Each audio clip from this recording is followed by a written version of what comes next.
My girlfriend of 5 years said, "I'm not attracted to you anymore. I need an alpha." I replied, "I understand." Then I accepted the promotion she wanted her new alpha boyfriend to get at our company. When she saw me in the corner office, her face went pale as she realized I was now her new boss. My girlfriend of 5 years, Tina, ended our relationship last Tuesday. We lived together, so she had the decency to do it face to face, but that's the only decency she showed. She sat me down on the sofa in the living room of the house I own and gave me a speech that she had clearly been rehearsing. She told me she loved me as a person, but she wasn't in love with me anymore. She said that she had been feeling for a while that something was missing, and then she delivered the killer line. "I'm just not attracted to you anymore, David," she said, looking at me with a sort of clinical pity. "I've realized I need a real alpha, someone who takes charge, a true leader." The insult was so direct, so condescending, that I didn't even feel anger at first. It was just clarifying. I've always been a quiet person. I'm not the loudest guy in the room. I don't brag. I don't feel the need to dominate conversations. I lead by example through competence. I solve problems. I build things that work. I had always thought she understood and valued that about me. Clearly, I was wrong. She saw my quiet confidence as weakness. I didn't argue with her. I didn't get defensive. I just looked at her and waited for the other shoe to drop, because I knew there was more. She took my silence as an invitation to continue. She confessed that she had been getting close to someone else, a guy from our company, Chad. For context, Tina, Chad, and I all work at the same large engineering firm. I'm a senior systems architect. I design the back-end frameworks for our most complex projects. Tina is a project manager, so we work in adjacent spheres. And Chad is a senior sales strategist. He's exactly the kind of guy you'd picture when you hear the word alpha used unironically. He's loud, overtly confident, wears flashy suits, and is great at giving slick presentations. He's all charisma. The substance, however, has always seemed questionable to me. Tina went on and on about Chad's ambition and his unstoppable drive. And then she revealed the real core of it. For the last 2 months, a new, major position had been open at the company, Director of Strategic Integration. It's a huge step up, a leadership role designed to bridge the gap between the technical teams, project management, and sales strategy. The new director would essentially be the boss of all 3 of our departments. Tina told me, with a smug sense of excitement, that Chad was the leading candidate. She admitted she'd been helping him craft his proposals, feeding him inside information from the project management side to make his pitch look stronger. She was completely invested in his success. She saw him getting this job as their launchpad. They were going to be the new power couple of the office. As she was telling me all this, I just sat there, and when she was finally done, after she had thoroughly laid out why I was no longer adequate for her, I looked at her and said, in a perfectly level voice, "I understand." She seemed a little surprised by my lack of emotion, but she took it as acceptance. She said she would need a week or 2 to find a new place. I just nodded. Here's what she did not know. While she and Chad were plotting his rise, senior management had been having serious doubts about him. They saw what I saw. A lot of flash, but not a lot of depth. His strategies looked good on a PowerPoint slide, but they often ignored critical technical limitations, which my team would then have to scramble to fix. Because of this, about a month ago, the senior vice president, a man named Marcus, had quietly approached me. He told me that while I wasn't the obvious choice from a sales perspective, I was the only candidate who truly understood how all the pieces of the company actually fit together. He said the company needed a leader who could deliver results, not just promises. He offered me the director position. I was hesitant. I enjoy the hands-on work. I'm an architect, a builder. I was not sure I wanted to get into senior management and politics. I told Marcus I needed some time to consider it. I didn't mention it to Tina because our relationship was already feeling strained, and I didn't want to add a complex work dynamic to the mix. My hesitation, my desire to think things through logically, was the very thing she saw as a lack of ambition. But after her speech, after she called me weak and paraded her new alpha in front of me, all my hesitation vanished. Turning down the promotion now would validate her entire twisted narrative. Accepting it was the only move I had left. It was no longer about career progression. It was about self-respect. The next morning, I walked into Marcus's office. He looked up, surprised to see me. "David," he said, "what's on your mind?" "Marcus," I replied, "I've considered your offer. If it's still on the table, I accept." A huge smile of relief spread across his face. "That's the best news I've heard all month," he said, shaking my hand firmly. "We were hoping you'd come around. The official announcement will go out in a company-wide email on Monday morning. Welcome aboard, Director." I spent the rest of the day in a state of calm focus. When I got home, Tina was there, already packing some of her things. She was humming. She told me she was going to have a celebratory dinner with Chad on Monday night after the big announcement. She even had the audacity to pat my shoulder and say, "Don't worry, David. I've already spoken to Chad. Once he's director, he's going to make sure you're assigned to some of the most important new projects. He really values your technical skills." I just looked at her and nodded. "That's thoughtful of you," I said. "This weekend is quiet. I've moved her things from the master bedroom into the guest room. She thinks it's just me needing space." She is blissfully unaware of the email that is scheduled to hit the entire company's inbox at 9 o'clock on Monday morning. She thinks she's hitching her wagon to a rising star. She has no idea she's about to be introduced to her new boss. Update 1. Monday morning arrived with a strange sense of inevitability. The atmosphere in the house was thick with a tense, awkward silence. Tina, however, seemed to be floating on a cloud of smug satisfaction. She was more talkative than she had been in months, going on about the celebratory dinner she and Chad had planned for that evening. As we were getting ready for work, she stood in the doorway of the bathroom while I was shaving and gave me a piece of unsolicited advice. "You know, David," she started, her tone dripping with fake concern. "You're a great architect, probably the best in the company, but you just don't have that leadership spark. You should really learn from Chad. Watch how he commands a room. It might help you in the long run."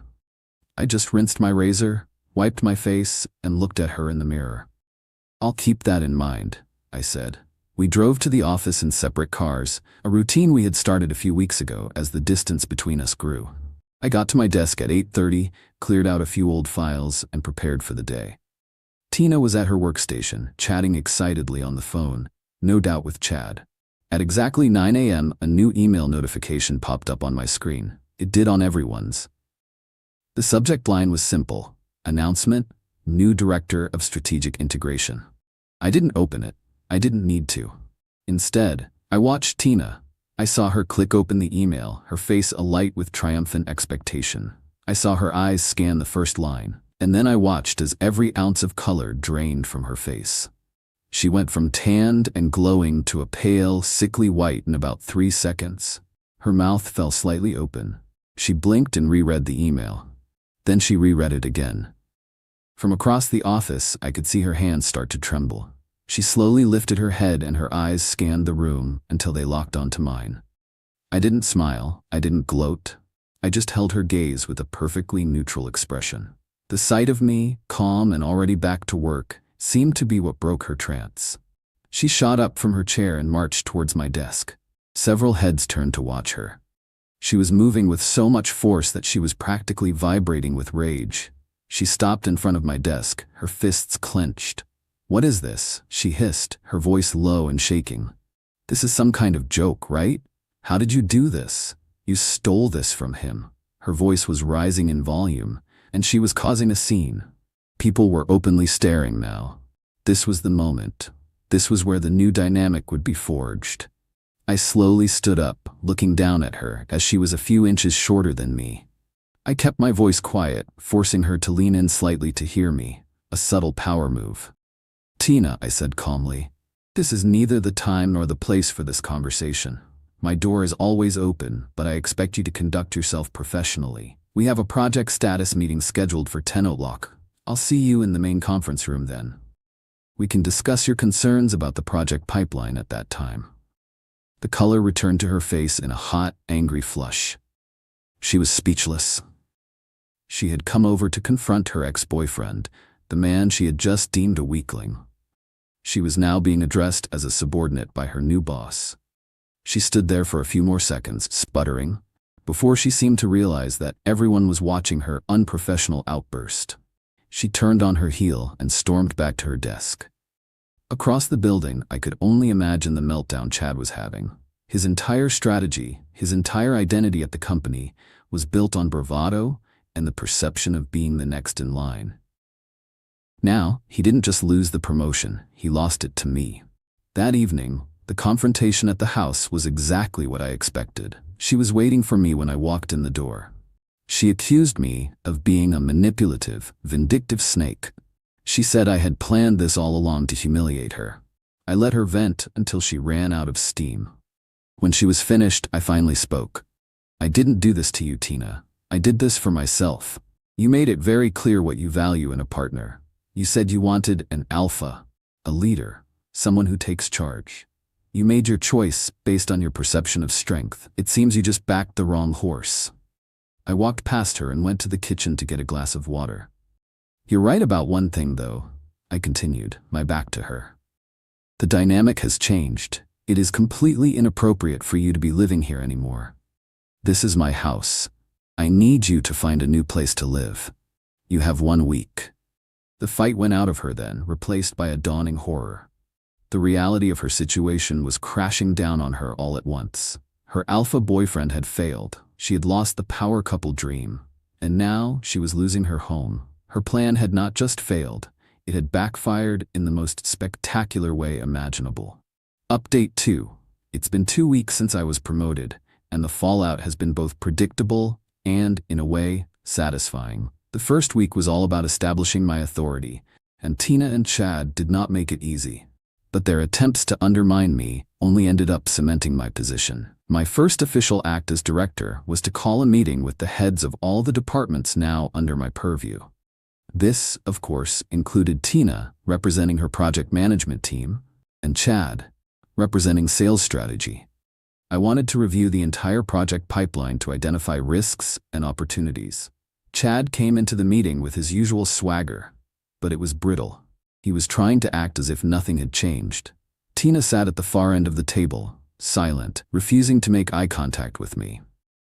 The main topic of the meeting was a major new initiative that Chad had been championing for months. It was his baby, the cornerstone of his pitch for the director role. Tina had been its biggest supporter, ensuring her project managers prioritized it. When it was Chad's turn to present, he put on his usual show. He walked us through a slick presentation filled with impressive-sounding buzzwords and optimistic projections. When he finished, he looked around the room, expecting applause. Instead, I spoke. "Thank you, Chad," I said evenly.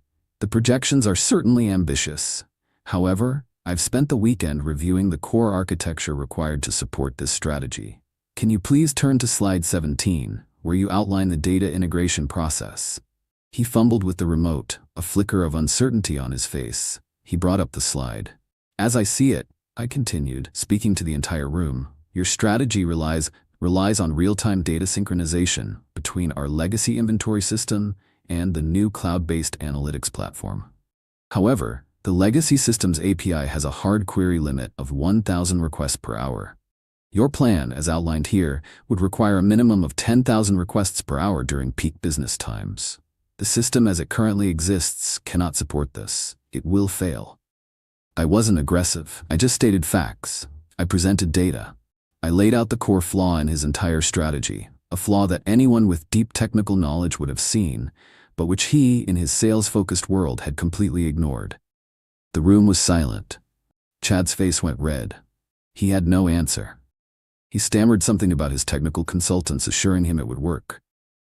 "Then your consultants were wrong," I said simply. "We need to shelve this initiative pending a complete architectural review. I want a viable plan on my desk in 2 weeks, not a PowerPoint deck. Tina, please have your team deprioritize all resources allocated to this project and move them to the Phoenix project, effective immediately." Tina just nodded, her face pale. She had to sit there and publicly dismantle the very project she had championed, the one that was supposed to be her and Chad's ticket to the top. In one 10-minute exchange, I had exposed Chad's incompetence and reasserted control over the company's direction, all by simply doing my job. Their next move was to try and rally support. Tina began complaining to her work friends, people she used to have lunch with, about how awkward and uncomfortable I was making things. She heavily implied that I was creating a hostile work environment, using my new position to punish her for our breakup. It backfired spectacularly. The people in our company, especially on the technical side, value competence above all else. They had all seen Chad's flashy presentations and had all been forced to deal with the messy reality of his flawed plans. They respected my work. They saw me kill a bad project and save the company millions in wasted resources. They didn't see a vindictive ex-boyfriend. They saw a competent leader cleaning house. Tina's complaints just made her look unprofessional and petty. Then came the truly dirty trick. Defeated professionally, they decided to try and attack my reputation. One of my old projects, a complex software update I had personally architected, was in its final deployment phase. Late one night last week, someone went into the system and altered a critical line of code. It was a subtle change, one that wouldn't cause an immediate crash, but would create a serious data corruption issue about a week down the line. It was designed to make it look like I had left a ticking time bomb in the system right before my promotion. It was a direct attempt to make me look incompetent to senior management. It was a clumsy, desperate move. The next morning, during a routine check, I immediately noticed the anomaly in the code. It wasn't my work. The logic was sloppy. I didn't panic. I didn't even mention it to anyone at first. Instead, I went directly to our company's cybersecurity logs. Every single change, every single login is tracked and timestamped. It took me less than an hour to find it. The unauthorized change was made at 10:47 p.m. the previous night. It was logged under a set of temporary administrative credentials, and the IP address from which the login occurred was traced directly to a workstation on the 4th floor. Chad's workstation. I now had concrete, undeniable proof of direct corporate sabotage. He wasn't just incompetent, he was a liability. And I had him. Final update: it has been 3 months since my promotion, and the final pieces of this chapter have fallen into place. The story of Chad and Tina at our company is officially over. After discovering the evidence of sabotage, I did not confront Chad or Tina directly. That would have been messy and unprofessional. Instead, I acted like the director they accused me of not being. I compiled my evidence, the cybersecurity logs showing the IP address, the timestamp of the unauthorized change, the original code versus the altered code, and a brief factual summary of the potential damage it would have caused. Then, I scheduled a meeting with my boss, Marcus, and the head of human resources. I laid out the evidence, calmly and objectively. I didn't frame it as a personal issue. I framed it as a serious and deliberate breach of corporate security and professional conduct. I told them, an employee in a senior role actively tried to sabotage a critical company project. This represents a massive risk to our business. The reaction was exactly what you would expect from a major corporation facing a clear insider threat. HR launched a full formal investigation immediately. Given the digital evidence, it was an open and shut case. Chad was called into a meeting with HR and legal. He apparently tried to deny it at first, but when they presented him with the logs tracing the action directly to his workstation at a time when security footage showed him in the building, his story fell apart. He was terminated for cause, effective immediately. He was escorted from the building by security, carrying his belongings in a cardboard box. Being fired for gross misconduct is a black mark on a career, one that is very difficult to recover from. The investigation naturally led to Tina. While there was no direct proof that she participated in the sabotage, her known relationship with Chad, her public outburst on the day of my promotion, and her complaints to colleagues about me creating a hostile environment painted a very clear picture. She was found to be a part of a pattern of unprofessional behavior that was contributing to a toxic work atmosphere. She wasn't fired, but her fate was almost worse. She was given a final written warning and was laterally transferred to a different division, a bureaucratic backwater of the company that handles legacy accounts. Her project manager title remained, but the projects were meaningless. Her career progression at the company was permanently stalled. She was professionally isolated, working a dead-end job, stripped of any influence or prestige. The power couple was finished. Chad was unemployed and disgraced. Tina was sidelined and humiliated. The grapevine, as always, filled in the rest. Chad is reportedly still struggling to find a new position. The story of why he left our company has, of course, made the rounds in our industry.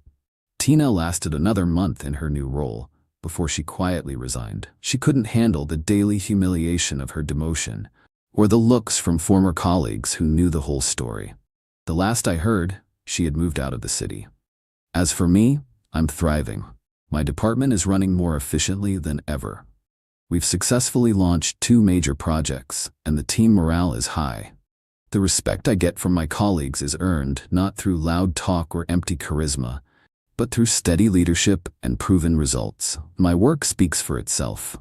Looking back, Tina was right about one thing. She said she needed an alpha, but her idea of what that meant was completely wrong. She was drawn to the loudest, flashiest peacock in the room, mistaking his bravado for strength.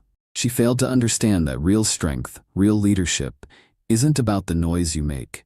It's about the foundations you build, the problems you solve, and the quiet confidence that comes from knowing you are competent and in control of your own destiny.